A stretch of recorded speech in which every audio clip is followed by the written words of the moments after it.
Bienvenue mes élèves de la troisième année préparatoire. J'espère que vous allez très bien. أهلا بكم ولادي وبناتي طلبة وطالبات الصف الثالث الإعدادي.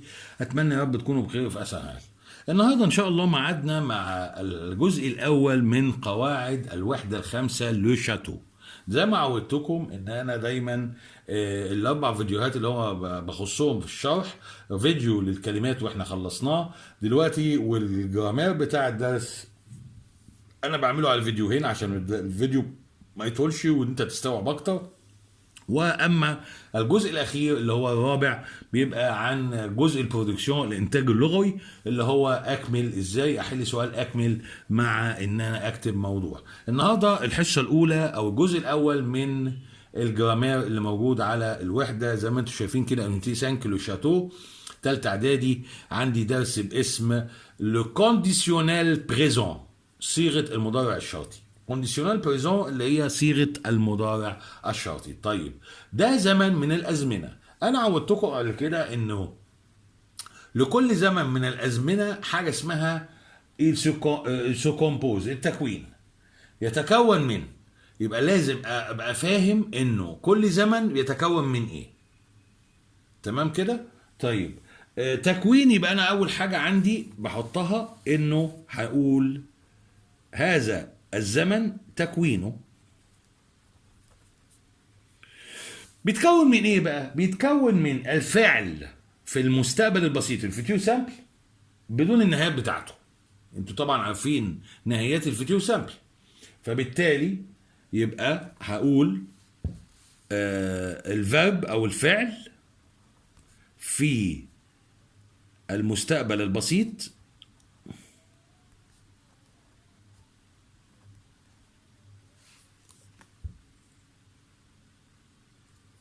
لانه المستقبل البسيط زائد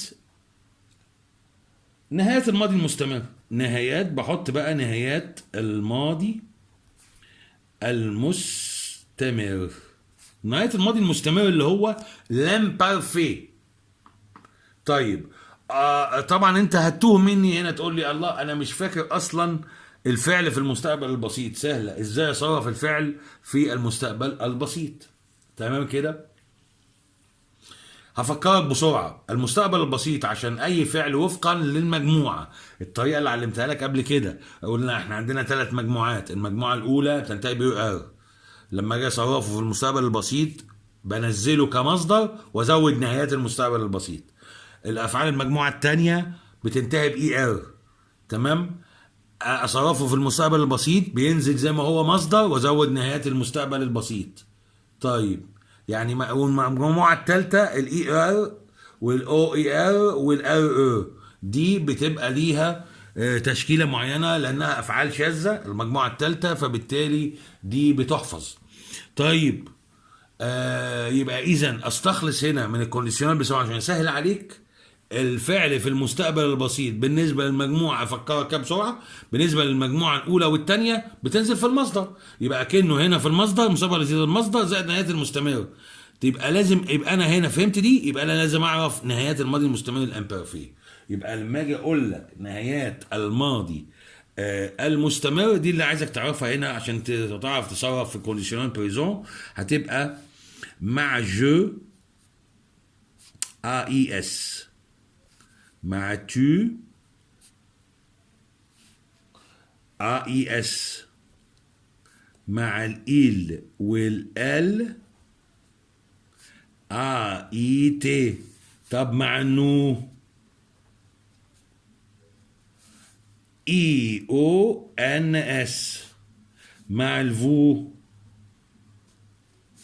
EEZ، مع ال avec S والال avec S AIENT. يبقى انا تهمني ان انت تكون عارف النهايات دي اهي.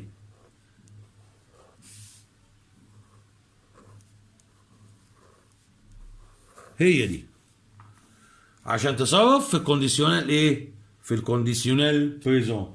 طب نيجي ناخد مثال اللي هو ايه المثال؟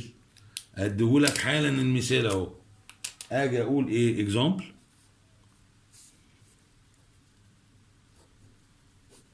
بلاش القلم ده ما بيكتبش، خلينا في القلم التاني. اكزامبل.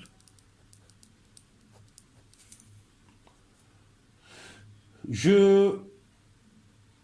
jouerai au tennis مثلا. je هنفذ اهو بقى الايه الكلام دوت. جوي، فيرب جوي، احنا قلنا ايه؟ ادي المصدر، نهايه الفعل المستقبل البسيط ان انا بنزله في المصدر، ثم بنزله في المصدر بدون النهايات المستقبل البسيط، ثم احط النهايات. يبقى مع جو اي ايه اي اس اهي او تنس، واكمل الجمله.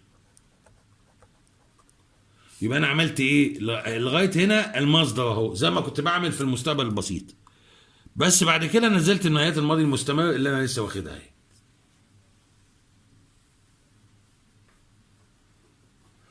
مثال تاني. نو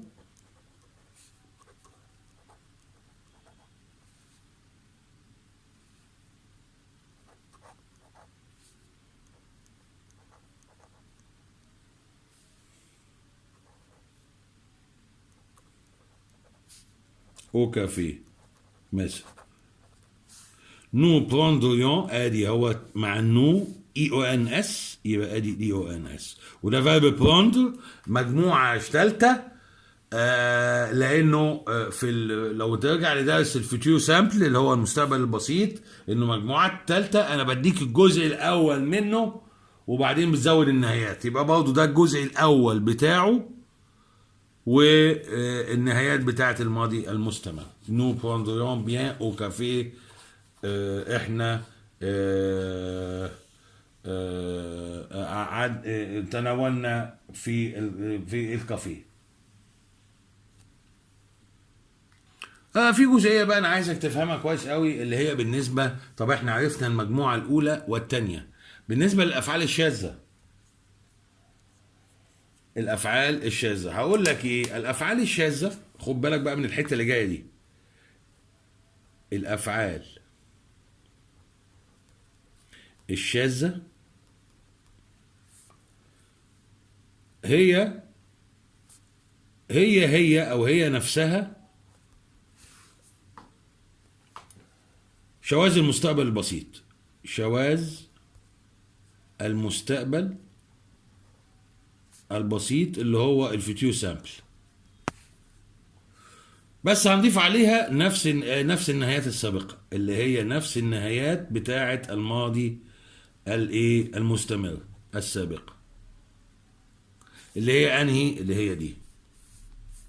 طيب انا مش فاهم، حد يقول لي انا مش فاهم، اقول له تعالى يا سيدي، مش فاهم ازاي؟ يعني افعال الشاذه هديك مثلا ايه اكزامبل اهو.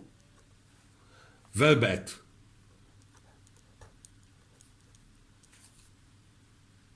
وفيرب فير، وفيرب فولوار، وفيرب ديفوار. كثيرة الاستخدام اهو، الافعال الكثيرة الاستخدام. وفيرب ريسيفوار، وفيرب فالوار. طب ده بمعنى يكون، وده بمعنى يعمل، وده بمعنى يريد، وده يجب ديفوار. ريسيفوار يستقبل، فالوار يجب برضه.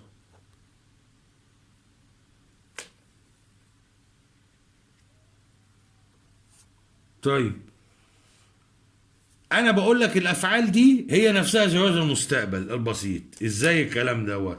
يعني ليها نص نص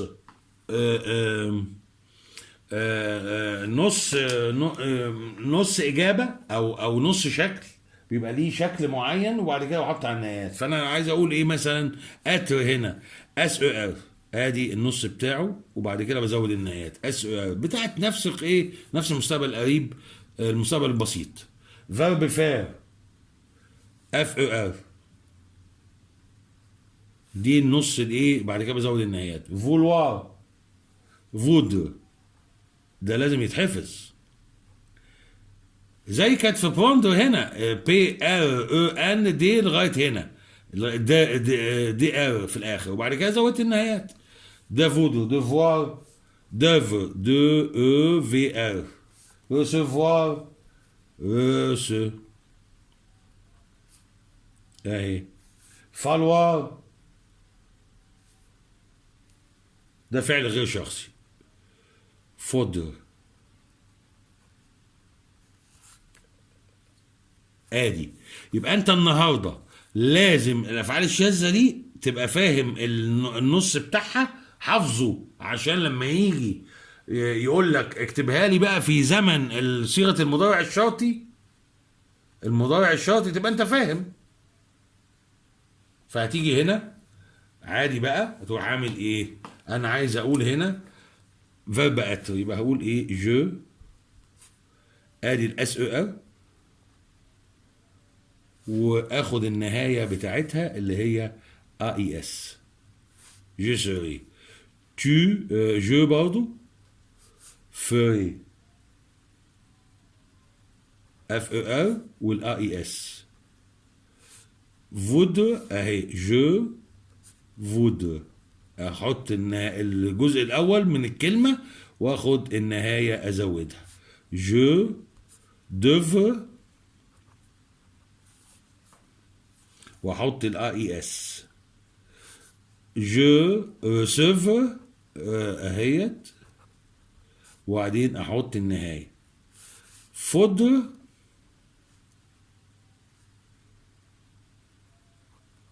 واحط اي تي، بس هنا مفيش جو بقى، هنا مع ايل بس. ليه؟ لانه فعل غير شخصي،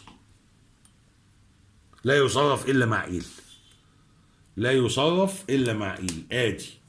ادي النهايه، ادي النهايه، ادي النهايه، ادي النهايه، ادي النهايه هنا بس مع ايل. يبقى انا عرفت تكوينه وعرفت بيتصرف ازاي. يبقى التكوين كده خلاص. طيب ده اول جزء. الجزء الثاني استخدامه. الله، استخدمه صيغه المضارع الشرطي ده في ايه؟ يبقى مهم جدا ان انا عارف استخداماته. كم استخدام عندي؟ له 4 استخدامات. مين؟ صيغه المضارع الشرطي اللي هو لو كونديشنال بريزون. اول استخدام عندي ان انا ادي نصيحه، لاعطاء نصيحه. ده اول استخدام. يبقى عايز ادي نصيحه، يبقى هستخدم ايه هنا؟ في البريزون؟ في الفيتور؟ لا، في الكونديشنال بريزون.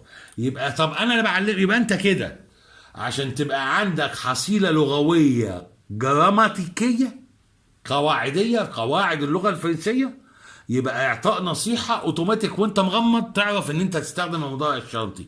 لا هتستخدم المستقبل البسيط ولا القريب ولا الماضي المركب ولا الماضي المستمر ولا اي حاجه. تدي نصيحه الكونديشنال بريزون. بيرمزوا لايه بقى الكونديشنال بريزون؟ ما انت بتدي نصيحه يعني بسيادتك بتتكلم، بتخاطب، بصح كده؟ يبقى اعطاء نصيحه ده حضرتك هتدي نصيحه لابنك، لاخوك، لصاحبك، تمام؟ يبقى هتخاطبه. وضمائر المخاطبه في من جو وتو وايل وال ونو وفو وايل وال عندك اللي هم مين؟ اللي هو تو وفو، صح كده؟ في غيرهم انت وحضرتك او انتم. يا تدي نصيحه فرديه او تدي نصيحه جماعيه مع فيرب ايه بقى؟ مع فيرب ايه لاعطاء النصيحه ده؟ ها؟ فيرب ايه من اللي احنا خدناهم؟ اللي هو فيرب دوفوار. يبقى دوفوار خدناه، اجيبها لك بقى من غير ما اقفل الكاميرا ولا اعمل اهو، اللي هو فيرب دوفوار ده كان النص بتاعه ايه؟ دفر. تمام، يبقى ده النص بتاعه. هحطه فين؟ هحطه هنا اهو مع tu والفو. يبقى دفر اهو، tu دفر وفو دفر.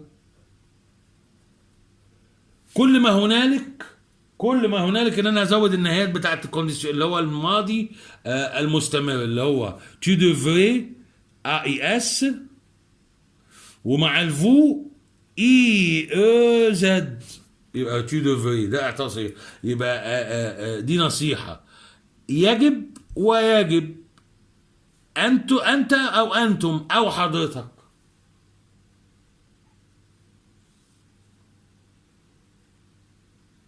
مثلا هدي مثال بقى، هدي مثال بالازرق. هقول ايه؟ tu devrais، بالتو بقى هنا انت، يجب عليك، ها، partir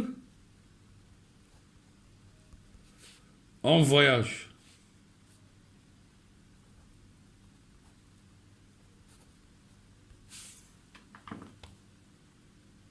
فاكرين كلمة اون فواياج اللي خدناها في الكلمات بتاعة الاكسبريسيون؟ في رحلة، يبقى عليك السفر في رحلة.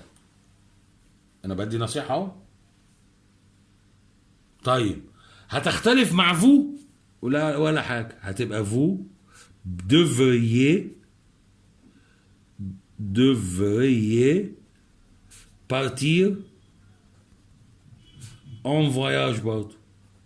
اللي عمل ايه؟ عليكم او يجب عليكم السفر في رحله. دي نصيحه، بدل ما تسافر لوحدك سافر في مجموعه، سافر في رحله. ماشي، يبقى دي نصيحه انا بنصح اهو باستخدام فيرب ايه؟ فيرب ديفوار. ده اول استخدام. طب تاني استخدام، 2، للتعبير عن امنيه. بتعبر عن امنيه ليك. يبقى انا النهارده هتيجي تعبر معايا وانت بتتكلم معايا في امنيه ما تخصك، استخدام ايه؟ المضارع الشرطي، صيغه المضارع الشرطي. لا هتستخدم ماضي ولا مضارع ولا امر ولا الكلام الفاضي ده. يبقى اعطاء نصيحه مضارع الشرطي، تعبير عن امنيه مضارع شرطي. تعبير عن امنيه دوت انت عايز تقول ايه؟ انا ايه؟ ليهم 3 اشكال. التعبير عن امنيه ليهم 3 اشكال او 3 فيربات. ايه هما؟ 1 je voudrais،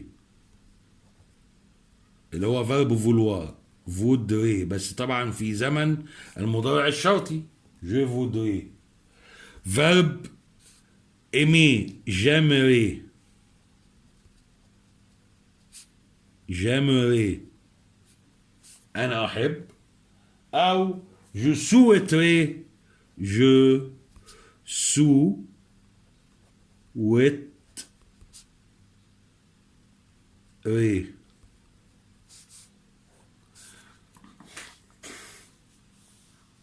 دول الذين الافعال او اللي انت ازاي تعبر بيهم على تعبير عن امنيه. طب تلاحظ هنا ايه؟ ان فودوري فيرب فولوار اللي هو كان اهوت اهو، فيرب فولوار اهو، كان النص الاولاني بتاعه فودر، فده من الافعال الشاذه. يبقى انا هنا عملت ايه مع جو؟ حطيت الاي اي اس في النهايه. لكن هنا فيرب امي، فيرب سويتي، ده فيرب مجموعه اولى. قال لك وانت لما تيجي تصرفه تعمل ايه؟ تصرفه النص الاولاني بتاعه زي الفوتير بروش او في المصدر. ما هو ايمي اهو لغايه الار دي زاد عليها الاي اس مع عشان الجو، ونفس القصه فيرب سويتي اللي هو يتمنى لغايه الار وزود عليها الاي اس. يبقى انت كده الدنيا معاك حلوه. بس استخدام تعبير عن امنيه يبقى بالثلاثه دول. ناخد مثال.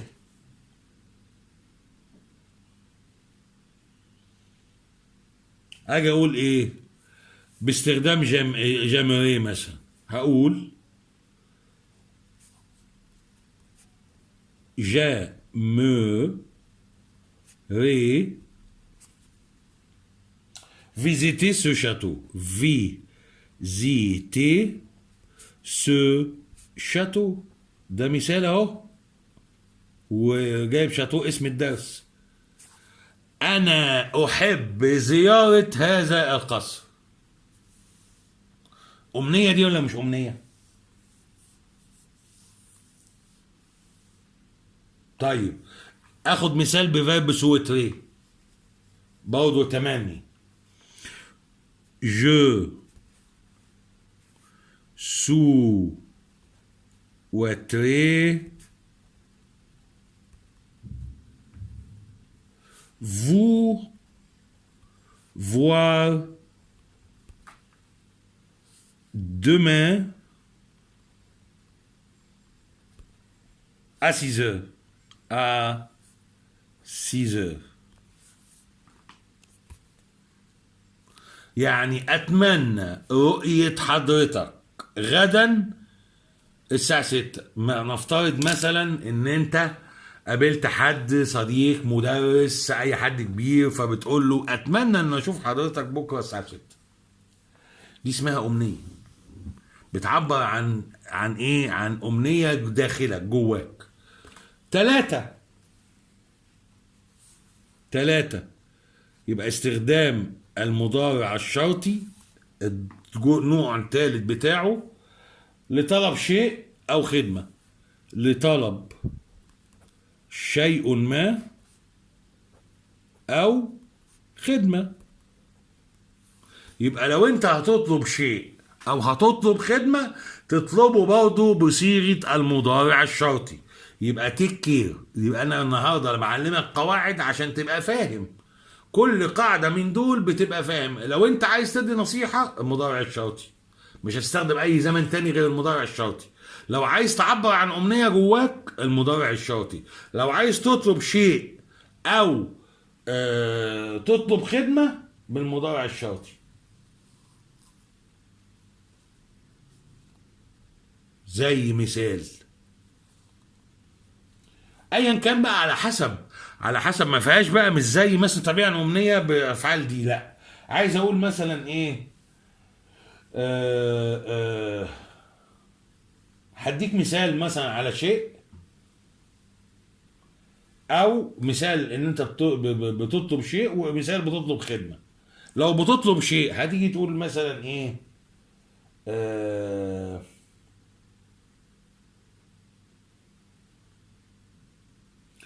auriez مثلا، auriez-vous du sel. ماما بقى مثلا ايه، عايزه واحده تطلب طلب من جارتها، s'il vous plaît. طب هنا فيرب افوار اللي هو لديك، او فبتقول لها ايه، هل لديك ملح لو سمحتي. اويه. طب ده النص الاولاني من فيرب افوار، لان فيرب افوار فيرب شاذ اللي هو او يو ار، ومع فو بقت اي او زد. اويه فو دو سيل، هل لديك من الملح لو سمحتي. يبقى ده مثال على انك تطلب شيء، طلب شيء اهو. طب لو مثال لطلب خدمة، بتطلب خدمة بقى، اقولها ازاي؟ نيجي مثلا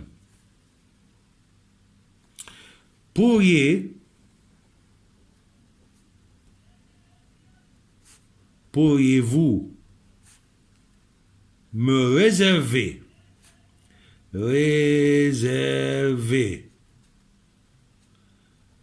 une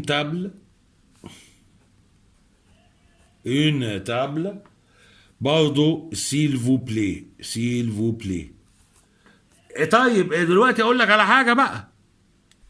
هنا فيرب بوفوار الجزء بتاعه الاولاني برضو، النص الاولاني بتاعه اللي هو بي او يو ار ار وبعدين مع فو اي او زد. يبقى هل استطيع او تستطيع حضرتك تحجز لي ترابيزه لو سمحت؟ يبقى انت بتطلب خدمه. جزء زي دوت لو انا برفع سماعه التليفون وبحجز ترابيزه في مطعم، يبقى برضه طلب خدمه او طلب شيء، يبقى دي خدمه اهي، خدمه. انك تحجز ترابيزه دي خدمه، انك عايز ملح ده ايه، ده شيء. ايا كان بقى وفقا انا بدي لك المين الاساسي وبعد كده صيغ الجمله اللي انت عايزها.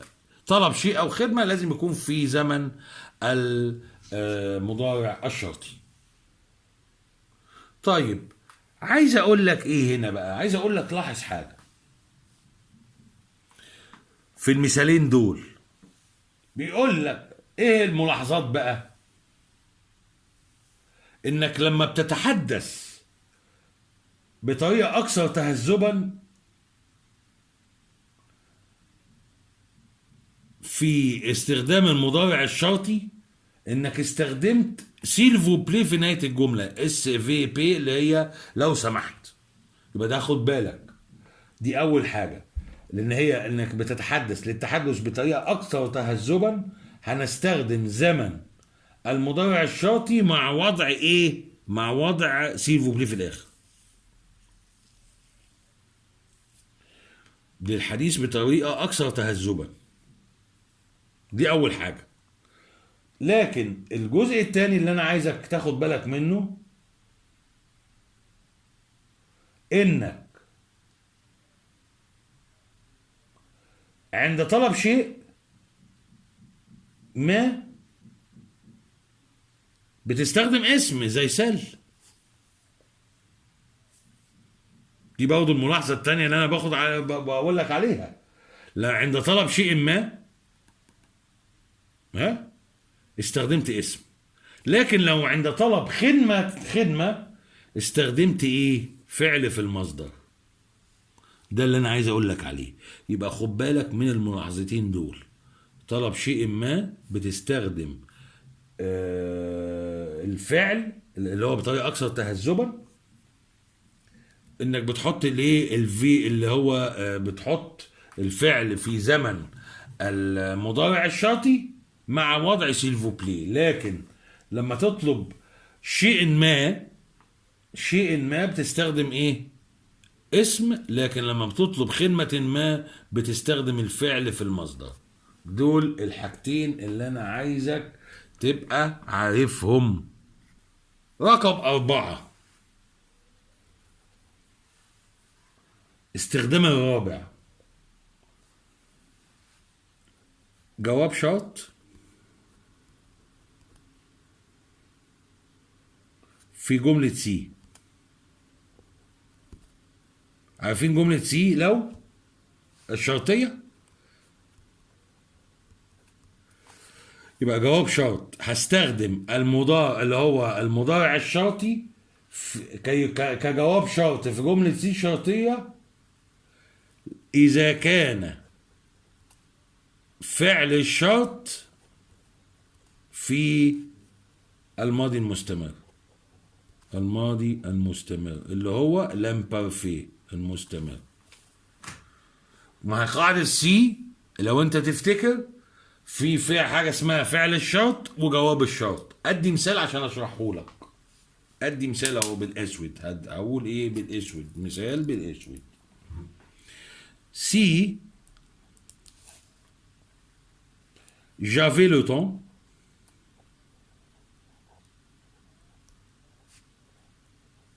دي فعل ايه؟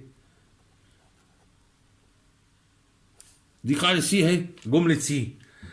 لو كان عندي الوقت، ما هو الماضي المستمر اللي هو ايه؟ لامبارفي اللي هو بنقول عليه في الترجمة كان، استخدام لفظ كان. لو كان عندي الوقت، وهنا فيرب ايه؟ فيرب افوار في لو كنت املك الوقت. فيرب افوار في الماضي المستمر اللي هو لامبارفي، لو كنت املك الوقت يبقى في الحالة دي الجواب الشرط بقى هيبقى في زمن اللي هو المضارع الشرطي. لو كان عندي الوقت او هعمل ايه؟ je ferai du bateau. ده معنى الجملة دي ايه؟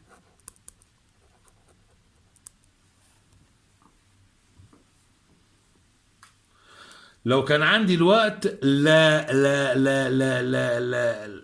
je ferai du bateau، اللي هو faire du bateau، اللي هو الاكسبريشن بتاع ممارسة رياضة اللي هو الشراع،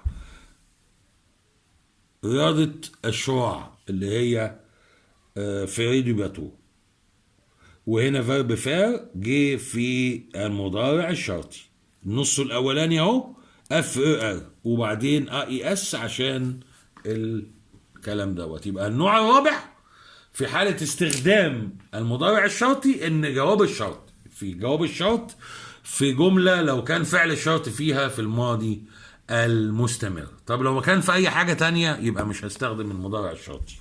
ده باختصار استخدامات المضارع الشرطي. وكده اكتفي النهاردة لانه هو درس تقيل ودسم، مش هديك اكتر من كده النهاردة. في الجزء الاول من القواعد عرفنا ازاي استخدامات تكوين المضارع الشرطي واستخداماته. عيد وزيد الفيديو دوت كتير، اسمعوا اكتر، افهم الدنيا فيها ايه، افهم ان الحالات اللي بتستخدم فيها، لان هي دي مهمة جدا، مهم استخدامه بالذات. تكوينه ده سهل جدا بالنسبة لك، ولكن اهم حاجة الاربع نقط بتاعة الاستخدام ديت مهم جدا انك تعرفها. هتدي نصيحة تستخدم المضارع الشرطي، هتعبر عن امنية المضارع الشرطي، تطلب شيء او تطلب خدمة المضارع الشرطي، جواب الشرط في جملة سي شرطية لو كان فعل الشرط في الماضي مستمر. اشوفكم ان شاء الله في فيديو جديد وحلقة جديدة من شرح الوحدة 5 من تالتة اعدادي الترم الثاني. ابيان توت الموند اي اوفوار.